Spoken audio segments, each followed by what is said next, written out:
Hello चाहिँ पसल धेरै अब खसी काट्दैछु मासु खाने। कहिले साँझ? अहिले अहिले अहिले कति रुपियाँ किलो छ? अब कति रुपियाँ भयो? 900 रुपियाँ। अरे गाउँघरमा त अलिक कम छ भन्छ नि। जात बजारमा 1000 रुपियाँ किलो। कति छ के अरे कति किलो होला? होला 35-36 किलो। बोसो कति किलो होला? बोसो होला नि 2-2.5 किलो त।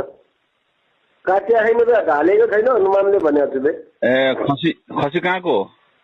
खसी मेरै हो। ए कुन जातको खसी हो? अब लोकल बोयर होइन। बोसो बहुत छ, दाना खाएको छ।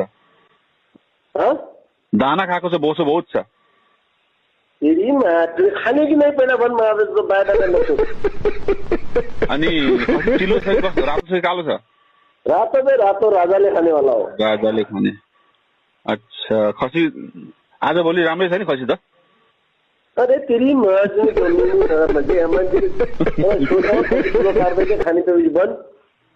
अनि नै खान त अब रुपियाँ पानी के छ अवस्था? कस्तो तत्काल नगद हो कि कस्तो कारोबार हो?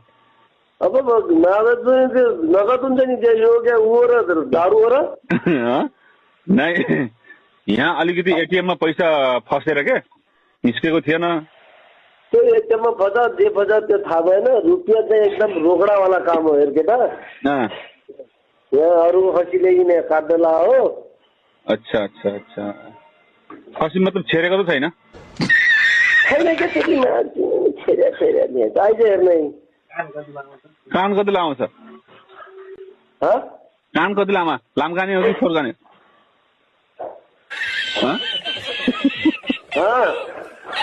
खाने हेर्न आइज काट्ने हो, आइज आउने बेपछि नखाने भन् नगर।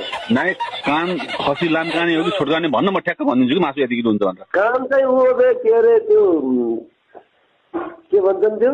लामकाने? नै छोटकाने बाबरी बौरीवाला हुन्छ नि, बाबरी। बाबरी सिंह कताको भएछन्, पूर्व कि पश्चिम? सिंह कताको भन्नु? सिंह कताको भएछन्, पूर्व कि पश्चिम? अब छिटो करके खाने त बने यार, नत्र पनि खान त खाने हो केटा। 1.5 किलो गर्दैन त, तर 1.5 किलो गर्दैन।